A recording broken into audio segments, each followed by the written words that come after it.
We are sitting here in my studio, Mofuta, in Barcelona, Spain. The basis of my creative process is painting. I've been painting my whole life until this point.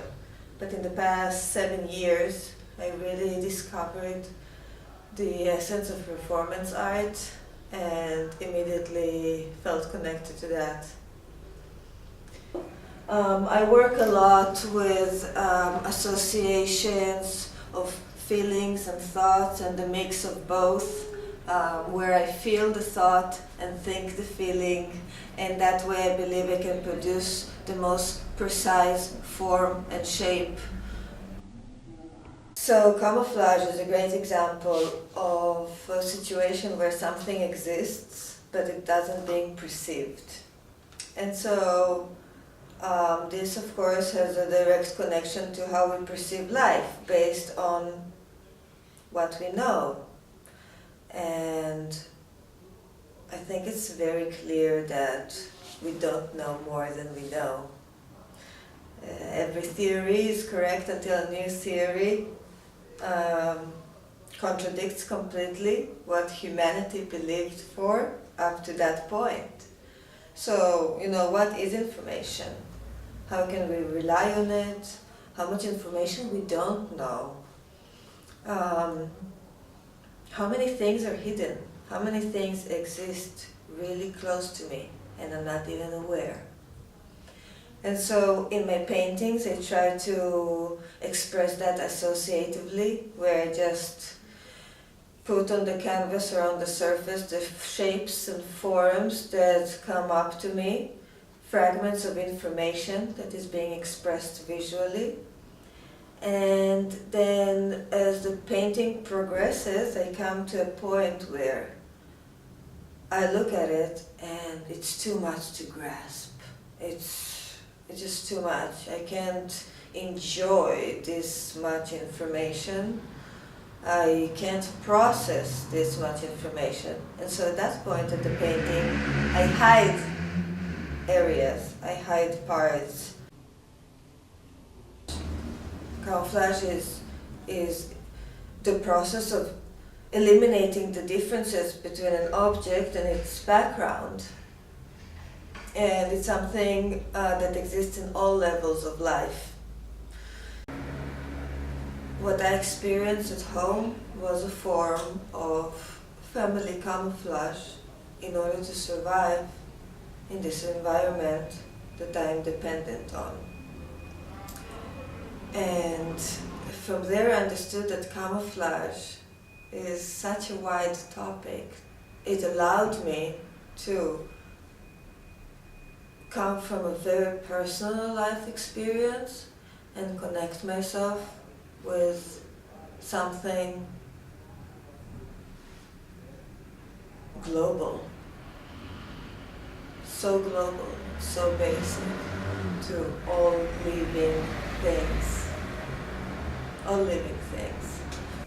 This perception of reality is a type of hallucination, a controlled one. That's why we're not all locked up in psychiatric hospitals. But it's a controlled one, and that's what happens in camouflage, and that's what happens in society. We all agree on a certain set of rules that are real.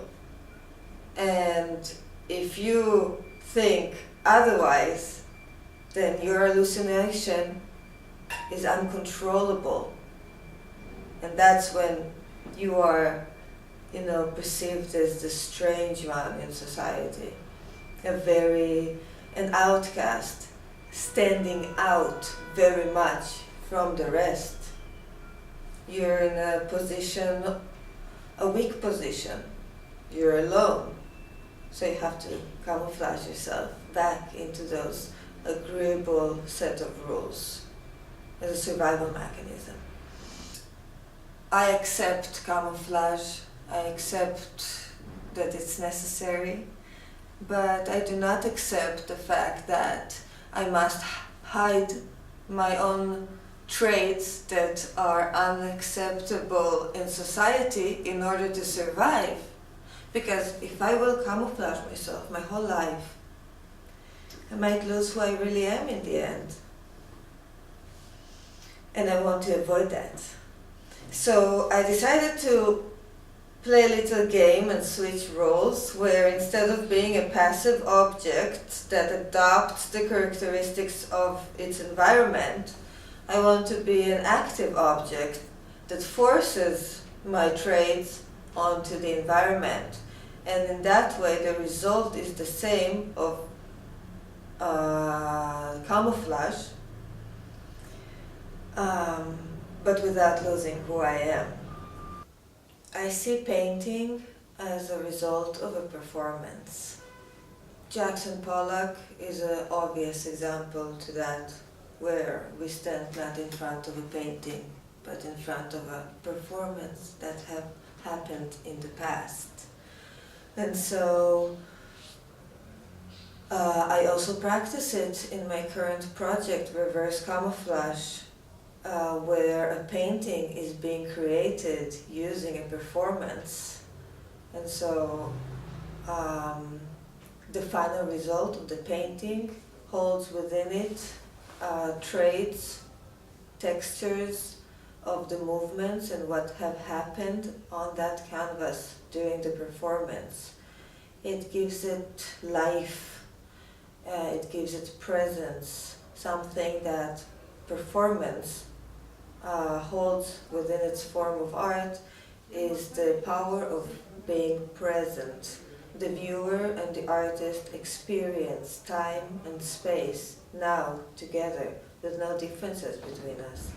Something that we might lose looking at the painting because it is part of the past. So I try to maintain this sense of being present on the final portrait painting, even after the performance is done and finished. I took the self-portrait with the aim of not losing contact with the viewer. And somehow I keep in contact with the look of the portrait, with her eyes. And I think it's something very powerful for camouflaged objects.